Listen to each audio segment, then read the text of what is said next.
Happy politics and welcome to another Friday edition of BC Poly Hot Stove. We're doing these twice a week during this totally unscheduled snap election. I'm Maclean K. This is my living room, and I'm the editor-in-chief of The Orca, and I'm joined in a socially distant manner by... It's Jordan Bateman, Vice President Communications at the Independent Contractors and Businesses Association.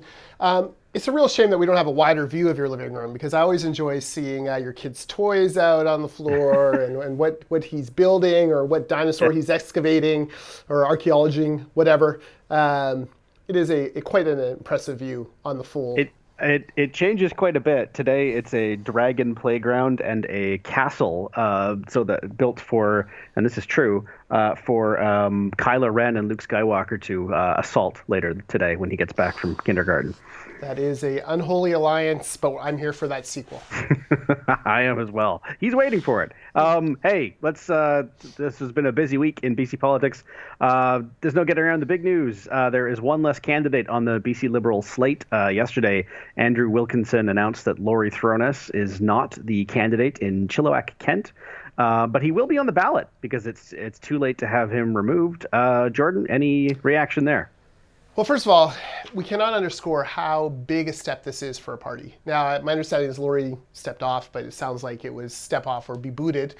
Yeah. So, either way, the Liberal Party, BC Liberal Party, was ready to jettison not just a candidate, but the only candidate they could possibly have, according to Elections BC rules, and a seat that most regarded as fairly safe for them and would be won again. So that is a huge step. It should not be taken lightly. Listen, South Surrey White Rock, the young NDP candidate there, self-proclaimed socialist, some questionable postings about the evils of capitalists, and frankly, whether the NDP is even a valid way to run. There's been some anti-Semite material put out by certain other candidates and certain other parties. That all said, none of those folks have been jettisoned. This is it's a big step by Andrew Wilkinson to actually say, you know what, I would rather not win that riding at all than have Laurie Throness as part of the caucus. Well, you're absolutely right. I mean, in that not only was Throness the incumbent MLA, I mean, he was probably a prohibitive favorite to re-win election. And so, I mean, there's a difference between, first of all, jettisoning any candidate after it's too late to take them off the ballot, you're right, is a big deal. It is an even bigger deal when they're probably going to win.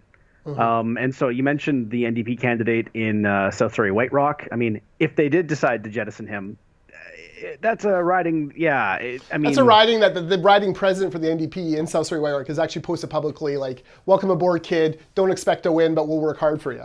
So, it's totally different than the Chilliwack situation. It is indeed. And so, I mean, it is a big deal. And, you saw a lot of, there was no shortage of reaction online. The Richard Zussman joke that it broke Twitter, because I guess Twitter went down for an hour or so yesterday. What a wonderful hour it was.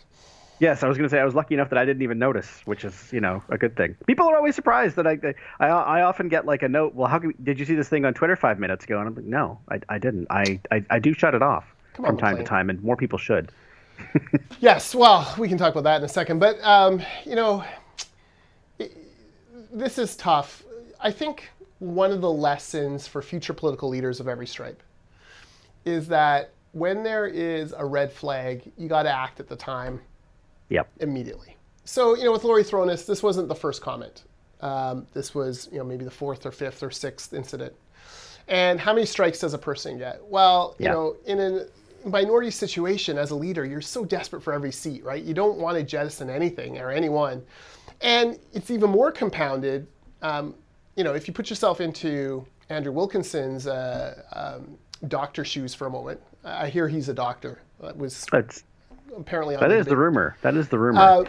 Although Bill Thielman wants you to know he's a doctor, but he hasn't practiced medicine in 25 years. Yeah, okay, Bill, we get it. NDP land. We got you. We got you. He's still a trained doctor who did practice, which whatever. Anyways, put yourself into his seat. So into his position, he is, I would say, probably a social liberal, federal liberal, definitely. I think that's fair to say. He's not from the conservative part of the party, and he's certainly not from the social conservative part of the party. So he inherits this party, the BC Liberals, which has been a big tent that was held together by basically force of will of Gordon Campbell and Christy Clark for Yeah. 20-ish years. Before that, BC Liberals were irrelevant. And, who knows what happens in the future. But you have 20 years where they held it together. The problem you have is that the BC Conservatives in the last election cost the BC Liberals 2 seats, which was the difference between forming a majority government and having Sonia Furstenau's upset tummy and Andrew Weaver going and negotiating with to make John Horgan premier. And that is a big difference. So, if you're Wilkinson, you're saying they're like, I've got to keep this coalition together. That's what you're thinking. I got to keep the coalition together. He was a party president. He knows what the coalition means. When the coalition is together for the center-right, we're basically undefeatable. We're undefeated in elections. There's very few examples of the NDP overcoming that. It's only through split votes. And when Mark Dalton, your Maple Ridge MLA last time, who is a staunch social conservative, gets taken out by a vote split with the BC Conservative because Mark Dalton apparently isn't socially conservative enough, that is all part of the calculus going on, right? So that, from Wilkinson's point of view, he's trying to keep everyone in the tent. It's becoming more and more clear that some of these social conservative values no longer work with the broader electorate. And, there's going to be decisions that have to be made. Aaron O'Toole's having to make them as the leader of the federal Conservative Party. Just like, John Horgan can only go so far left. He can't be wildly crazy. He can't be Bryn Smith, South Surrey, White Rock, socialist crazy, right? Like, you have to find some of that middle ground. And, clearly Andrew didn't act fast enough on the Laurie file. He let it go, let it go, let it go, let it go. Maybe did not communicate clear parameters. Laurie loves to talk. You talk to his colleagues, people who've worked with him. Most of them really like Laurie as a person, but the guy talks a lot. And clearly, he doesn't know when to shut up. And, he's paying the price. And so I have no idea what will happen in that riding now. Some people say, well, like mail-in ballots, if you're writing in BC Liberal, the vote's still going to go to Laurie, I guess. A bunch of people have already voted. There's this independent candidate, I think Jason Lum, is that right? I believe so, something like that, who's running there, who seems like maybe more of a fit ideologically for Chilliwack Kent than maybe the NDP is. But flip a coin now. That riding is just who knows who will win. And Throness may win. He could well win. Who's reading Chilliwack newspaper? Most people now pick up their local newspaper at the front door and read whatever's on the front page and walk it to the recycle bin. It's, no offense, community papers. I grew up in you and I love you. But that's kind of, what's going to happen? I don't know. No, I mean, he won the election. I mean, it's the last election, so it's not outlandish to suggest he'd win this one. And wow, what a bizarre scenario that would be if he wins. And I guess he'd sit as an independent. I don't know. Yeah. Or would the BC Conservatives snap him up, or whatever the PPC equivalent is in BC? No idea. This election just keeps getting stranger and stranger. Game of Throness. Chaos is a ladder. I remember. I don't know if you saw this in the. Can I title this podcast "Game of Thrones"? Can I offer that as a title? You're allowed to call this one "Game of Thrones." I'm giving you the yes. Excellent. Well, folks, that's it for Hot Stove. We have a title. We'll see y'all. No, I'm just kidding. Yeah, goodbye. There was an interview this summer with Christy Clark and Mo Amir. And he asked her directly about, dealing with Laurie Throness. And this is, weeks and weeks and weeks ago. And she said, I don't have the quote in front of me, but she said basically something along the lines of, I actually found Laurie very easy to deal with. We disagreed on a couple of things, obvious things, and I made it extremely clear, we're not going there and never will. And if you want to be here, you have to work around that. And, it seemed to work. I guess maybe that was a conversation that, either Andrew didn't have with Laurie or, it wasn't made clear enough, or I have no idea. I have no particular insight there, but I am remembering Christy Clark being asked that question and just saying, look, it was a question of laying down the law, basically. Yeah. Look, we should not underscore how important Laurie Throness and John Martin were to BC Liberals winning in 2013 and Christy Clark's comeback. We give a lot of credit to Christy, and absolutely she deserves it. Retail politician like no other in BC. But Throness and Martin defected from the then surging BC Conservative Party, which had gotten up to as high as 22 points in the polls, had tied at one point in a statistical tie with the BC Liberals for second, had a leader named John Cummins who was known to folks, had an MLA named John Van Dongen who had crossed the floor to them, and had some oomph, some momentum. So they were starting to coalesce. And Throness and Martin had run for the BC Conservatives in by-elections in Chilliwack, had lost, and had actually inadvertently gotten one of them had inadvertently gotten a NDPer elected, the great Gwen O'Mahony, the only NDP MLA in Chilliwack history. They left the BC Conservatives at a time where reuniting the coalition was key, came back into the Christy Clark BC Liberals, and then ended up winning their seats and were two of the important seats into getting that 2013 come from behind majority. So, politics is a business of loyalty in a lot of ways, right? And you can just see Wilkinson sitting there going like, would we have managed the comeback if not for people like Laurie Throness coming across? John Martin's in the big battle with Diane Jensen is a Conservative candidate there. Diane wanted the BC Liberal nomination. John had the BC Liberal nomination, didn't want to give it up. So there's a big conflict there. That may be a vote split that ends up electing someone else. It's just interesting. Loyalty in politics is something that's hard to find. But then there is that sense, like your team, you get together. That's where the Laurie Throness thing really fell apart. And I'll go on a limb right now and say, look, there's a lot of speculation about Andrew Wilkinson's future and whatever happens. Post-election, if Andrew Wilkinson doesn't win and if Andrew Wilkinson leaves and there's a leadership race, I would stake a bunch of money right now on the fact that Todd Stone will not be the next leader of the BC Liberal Party. Because Todd Stone has come out 2 or 3 times now, specifically around Throness, and thrown him under the bus before the caucus could talk, before the leader had a chance to intervene. And that sends a message to your colleagues, right? Like, we're supposed to be talking about these things.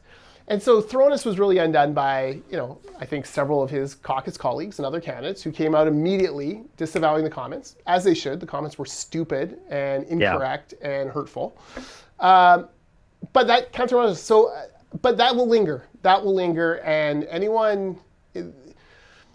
a rift between the center and the right is going to be a problematic thing for the BC Liberals to navigate, win, lose, or draw in this election. Yeah. Well, you're right. I mean, imagine you're an NDP strategist. I mean, we've talked about it. Well, it's public record. We've talked about it many times. Is that the NDP has won the popular vote how many times in the last 30 years? Once, 1996. Am I right? Or 1991 rather? I think that's it. Yeah. And so the idea is always to drive a wedge between the two pillars of the big tent on the other side.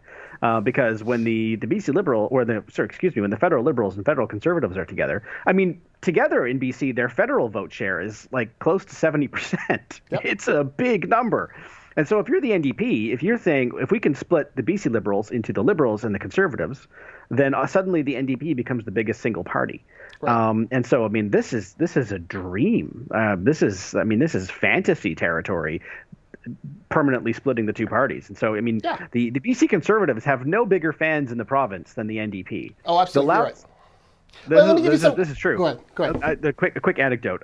When I was in the legislature, when John Van Dongen crossed the floor, which he did not tell anyone beforehand he was going to do, and announced that he was going to sit for the BC Conservatives. Did he speed his way there? Did he speed over to across the floor, or is that just in the highways? Well, just in the highways, but this is true. I was down in the basement of the legislature getting my lunch by the legislative dining room, which is right next to where the NDP staff offices were. I didn't know this was happening. I just heard the loudest sound I've ever heard in the legislature. I mean, it was thunderous. And what it was the NDP staff all getting up and like screaming at the top of their lungs, like in celebration, like they just scored the touchdown in overtime to win the Super Bowl. I had no idea what had happened. And he went upstairs and it was, they thought this was the beginning of the end. They thought this, back in 2011, was the beginning of the permanent split between the two poles in the Big Tent. And obviously it didn't play out that way. But I mean, that has been the goal for them from the very beginning. Yeah, no, you're exactly right. Listen, in Langley yesterday, Langley East, where I live, Walnut Grove, Rich Coleman country for so many years, now with a new candidate for the BC Liberals, Mark Kunst, and an NDPer and a Conservative. The wrap on the local paper was, the front page was picture of the NDP candidate, some random NDP promises on the back. You flip the newspaper over, almost like the same kind of setup, picture of the Conservative Party of BC candidate and some stuff about him on the back. Clearly, you don't just buy half a wrap just so you know, folks. That doesn't work that way. They're working together. The campaigns went together, and maybe, half were delivered upside down or whatever to make sure that both got equal kind of billing. So, of course, and if you're the NDP candidate, every vote for the Conservative Party of BC is a vote for me. Like that's what you're thinking, and that has been their long-term goal forever. Gordon Campbell was able to overcome it through his force of will. Christy Clark overcame it through her force of personality, and the fact that she was the comeback kid, and so everyone sort of felt like, wow, we would have been dead in the water if it wasn't for her. So I guess we'll hang out. That has been the big difference between those two so far and Andrew Wilkinson. So yeah, this has long-term ramifications, which is one of the reasons why Horgan put his job ahead of everyone else's, selfishly went for this election now. Part of it was the polls said it was good. Part of it was the COVID bump. Not a lot of incumbent governments, not named Donald Trump, are going to be defeated in this COVID thing. Like you really would have had to have mishandled. Like Andrew Cuomo sent sick people into long-term care homes, and thousands and thousands and thousands of New Yorkers died. The economy there cratered and may never come back in the same way. The city is emptying out as people flee to the suburbs. He's going to get reelected. Like you really have to be like Trump-like mishandling in order to not get reelected in this environment. Horgan knew it, and it turned out to be. I think ethically, it's the wrong decision he made, but politically, very caring. Oh yeah. Absolutely. Hey, let's talk about John Horgan for a moment, because did you see the video yesterday? Dude, man.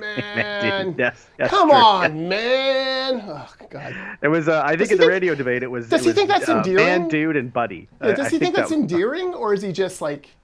I think that's just what he does. That's just where he goes. That's not something he's coached to do. That's look, Premier. One thing of this campaign is he may win, but Premier Dad is dead. Like the media aren't buying it anymore. It's Premier us versus them. That will be the narrative for the next 4 years. And that's kind of what I wanted to talk about is that you mentioned the radio debate, but I want to talk about the video he released with former Green Party leader Andrew Weaver. Did you see this? Yes. First of all, why was Weaver wearing gloves? You're in your own office using your own cell phone, you weirdo. Weaver, what are you doing?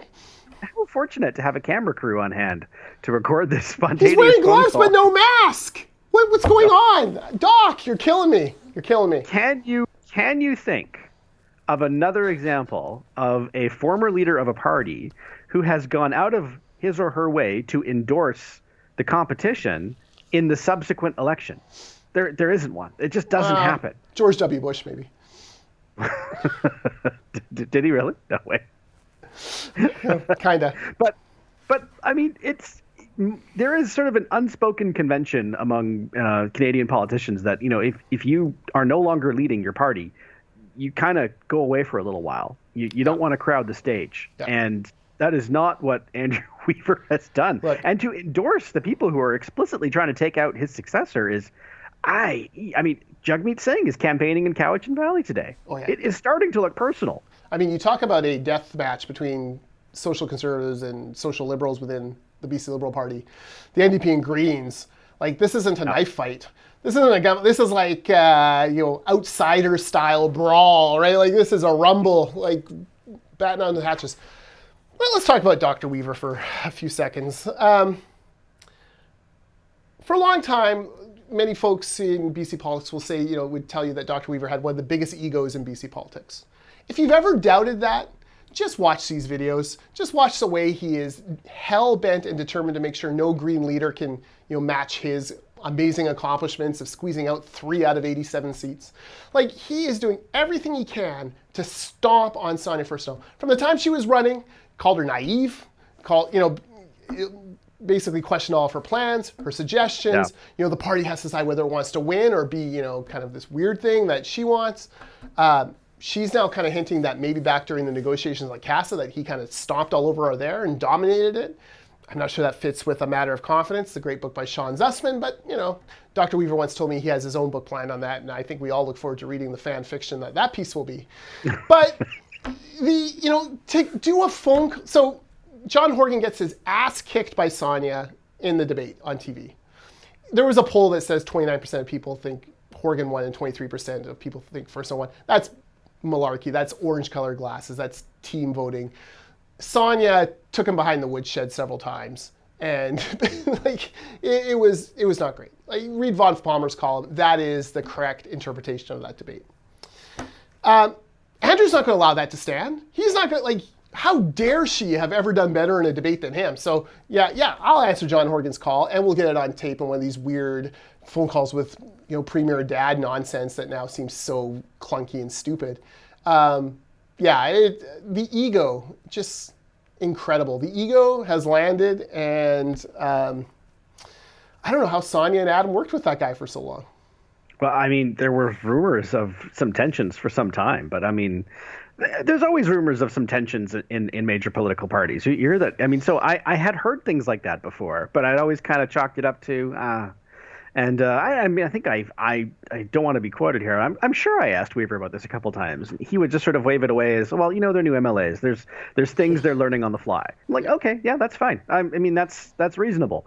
But I mean, now a couple of years later, it's all starting to look rather different. And I mean, and it's not just Weaver. I mean, Jagmeet Singh, now I guess now technically resides in Burnaby.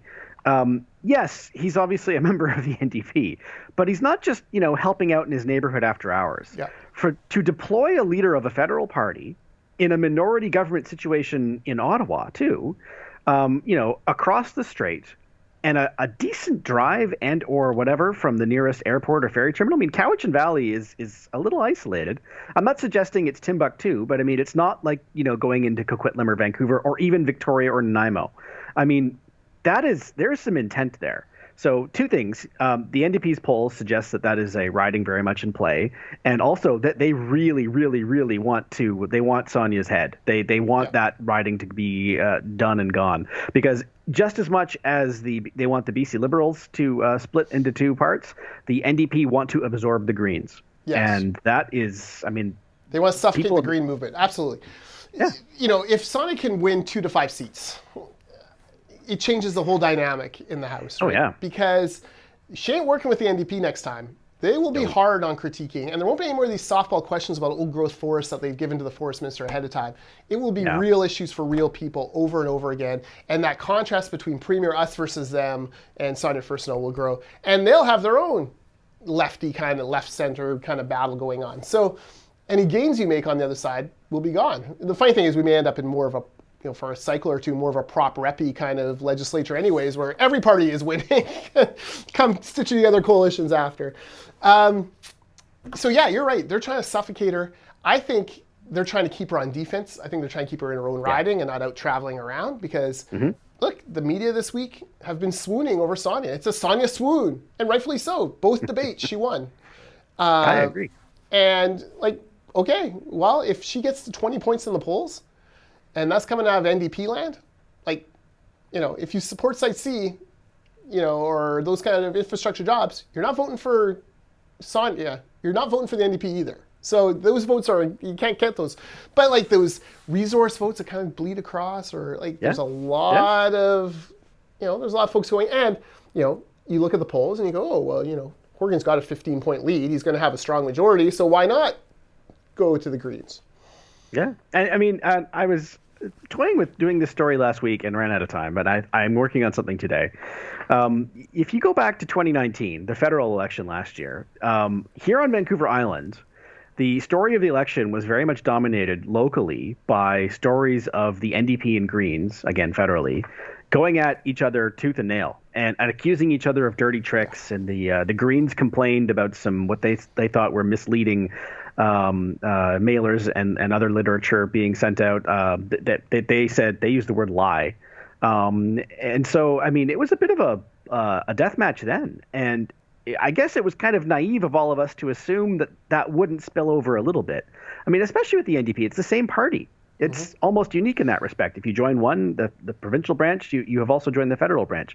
That's not officially true of the Greens, but obviously there's a lot of overlap. So I wonder how much of that is playing into what we're seeing today, or if it was just always there and it's two parties fighting over the same turf.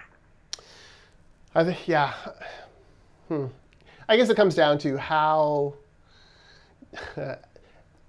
when CASA was signed, what was the heart behind it, essentially. Like, were they really doing it, or was it just a naked power grab? Look, for Horgan, by calling this election, it's clear it was just a naked power grab. He put up with the Greens as long as he was premier, and the moment he had a chance to jettison them, he did. So we know what his internal motive was. It's not this bullshit about working together and making Parliament work. John Horgan's one of the biggest hecklers in the legislature. John Horgan's one of the most partisan guys in the history of the legislature. Like, John Horgan bleeds orange. There's none of this Premier Dad, oh, we're going to get along with Uncle Andy and, and Auntie Sonia. Oh, Premier Dad is here. No, he's Premier us versus them, and the mask has been taken off. And that will frame the next four years if he wins the majority.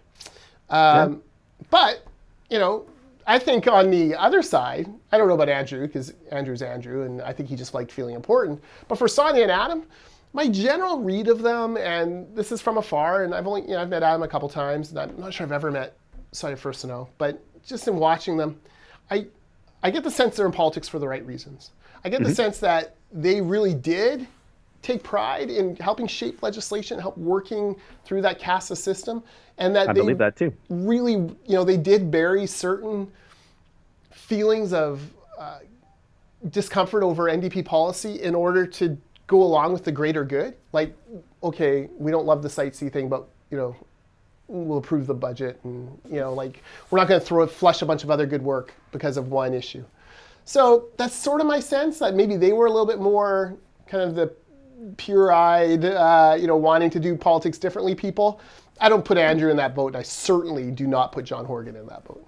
No, and it is kind of ironic. We referenced the upset stomach, but but even before the CASA agreement had been signed, before that the Greens had announced they made up their mind, it was Sonia Furstenau who was appearing at events publicly with Carol James, and making it look as though this was already a done deal, and of course it was. Yeah. And so you just.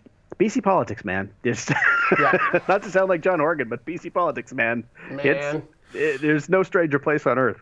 Yeah, no, you're right. It's things go around. Battlestar Galactica. All this has happened before.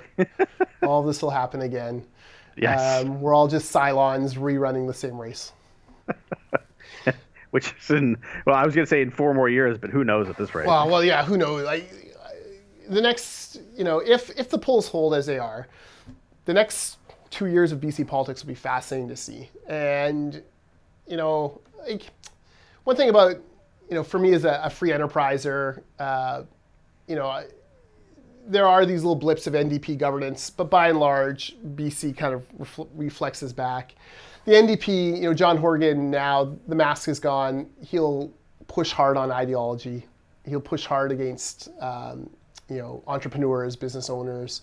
There'll be more taxes. There'll be there's no honeymoon coming out of this election with the media. Yeah. He'll be held to hard account from day one, which frankly didn't really happen in the first term when he was in minority. So, the guy, at some point as well, the thing I took from the debates was this. There was a shocking, Maclean, you know what the number one topic in every conversation I have with everyone is? COVID. COVID and how to dig our way out of it economically. COVID and how to survive it from a health point of view. Everything. School, sports. I met my kid's minor hockey coach. We didn't know whether to shake hands. COVID, that is the number one thing. Was that really the number one issue on the debate? I heard absolutely nothing about it. There was nothing, there was a couple of questions, but it was not the framing conversation of the debate was COVID. It was more like, well, aren't you a naughty premier for calling this election during COVID? But it wasn't a hard, did we do COVID right? Are we doing what's right now? And what will the healthcare look for the next 9 months? Well, Dr. Bonnie's got it covered.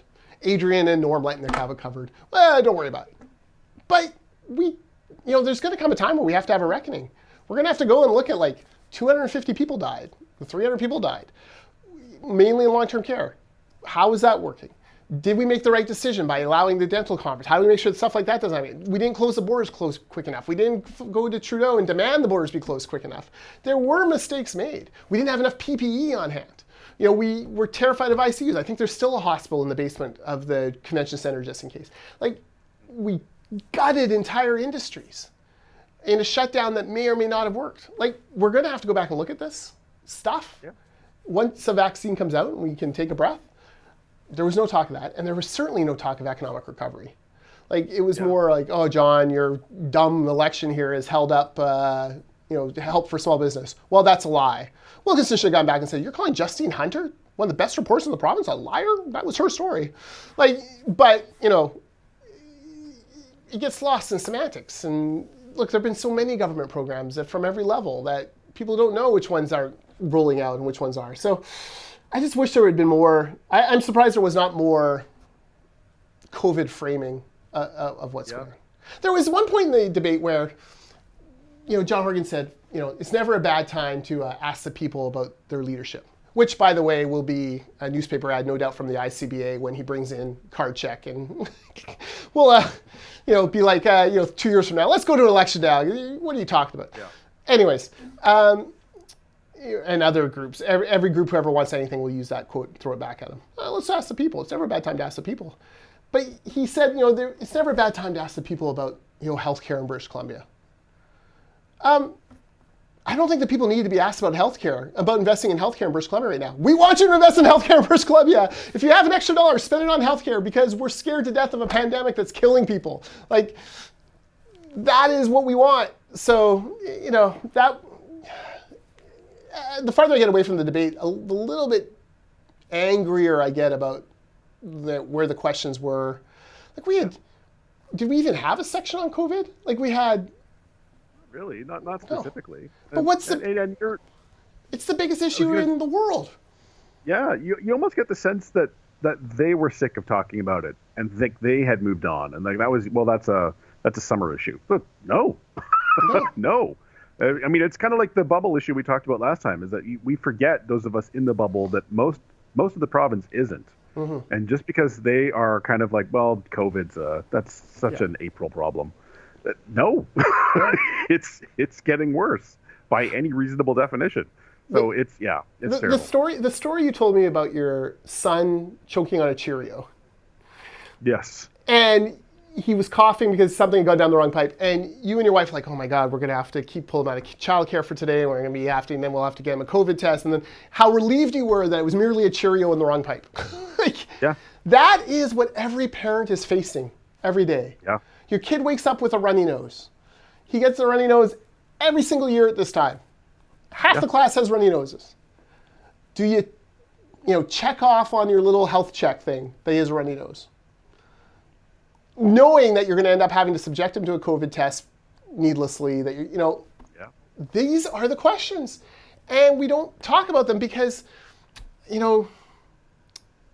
we were so deferential to Dr. Bonnie at the beginning and those briefings that everything goes to those briefings.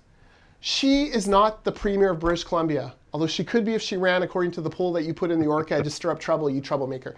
She is not the Premier of British Columbia. She cannot be voted out. We do deserve to have a conversation about how things are being handled and where we see things going. And we have not had that in that campaign, and I don't think there's anyone who's happier about that than John Horgan. No, you're right. I mean, you see some of the reaction and people, especially parents, who live in the different health regions, comparing and contrasting, Vancouver coastal with Surrey, and just like the difference in the information that's given. And why is that not uniform? Why is it that if you're living in Surrey, you get this much more information about what's happening in the school than you do in Vancouver? There's really no reason that it has to be like that. And again, you're right. It's just, it hasn't even come up. No. They took Langley schools, where my kids go, they took pink eye off the list of COVID symptoms. First of all, when was pink eye a COVID symptom? Like, why was it on the list? And then they took it off. Like, but why? Like, okay, why was it on? And why are you taking it off?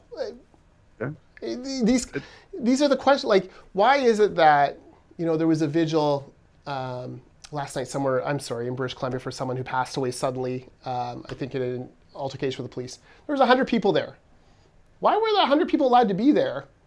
But I can't go watch my kid play hockey in an arena where I could be spaced out around behind plexiglass 10 feet away from the nearest person. Like, these are the like, why can't I go to church yet? Like, those are the questions that are really spinning in people's minds. Why is it that I had to stick to 6 in my Thanksgiving bubble, but John Horgan could go out and meet and greet hundreds of people? Like, it's a fair question. And we didn't talk about any of it. Yeah. Like, it didn't come up in either debate. No. Because, again, I think people assume that either it's a Dr. Bonnie Henry issue or they're just tired of talking about it. And I can understand the latter. I can. I was sick of COVID in March. Yeah. But you're a reporter, and the problem, one of the problems we have is the press gallery is covering 2 stories right now, and they've completely segmented them. And they ask their COVID questions at Dr. Bonnie's briefings, and they ask their political questions on the election trail. And you know what? I think Zussman warned of this at the beginning. I seem to recall a tweet to this effect, like, this is going to be a law at odd, the core group of reporters in Victoria. And he's right. And can I just say one more thing? Keith Baldry. Please. Keith Baldry tweets out, day after a debate, saw your first meeting with people in Victoria or Nanaimo or wherever, John Horgan in the Lower Mainland, and Andrew Wilkinson in Kitimat. What a foolish thing to go to Kitimat. British Columbia is bigger than Vancouver Island and the Lower Mainland. There is life beyond hope. Literally. It is perfectly appropriate and frankly should be demanded of our leaders to at least get outside of those areas a couple of times during an election campaign. And good on Andrew Wilkinson for going to Kitimat, where the largest single private investment in British Columbia history is happening with LNG Canada, thanks to the work that his government did to get it to the 1-yard line so that Horgan could fall over the line into the end zone.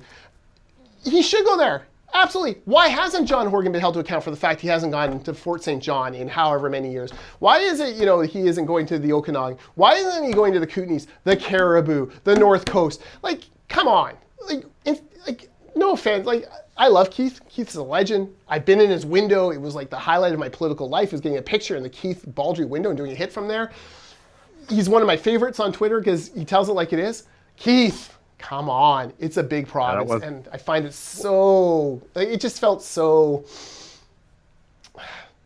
I love the press gallery, but all of them should be forced to sit out an election and work in a war room and see what really happens once. Just to get an actual handle as to the calculations that happen, because they all think they're experts in it, but they've never run anything, right? Yeah, do the George Plimpton thing and try out for the Detroit Lions. That's if you're going to report on football. Exactly, nice. That's a very dated reference. Very dated reference. That's fantastic. Google that one. Hunter S. Thompson ran for sheriff, right? There you go. There you go. And the other thing is that Keith's point was also that why is Wilkinson getting away from the provincial media? But there's no election where that's been less true. I haven't been to a single event since this election started. I don't think Keith has either. If he has, I apologize. But I mean, the point, we're supposed to be doing all these things virtually. So I was a little mystified by. The phones work just fine in Kitimat. Yeah, the Kitimat event had a Zoom component to it, right? So I just found that. I can tell you, ICBA, we have a bunch of members in the north, especially Fort St. John. We have a big cluster there. They are pissed off. They're outraged at the way the North, anything outside the Lower Mainland and the island's been treated by the NDP government. They're incensed at this kind of high-handed, all the seats are in Metro Vancouver, so why would you ever leave? Those are British Columbians too. And they deserve representation as well, and they deserve to hear from leaders. Yeah. And I'm sorry if, you didn't even have to dial an extra number to get the Wilkinson hit, right? That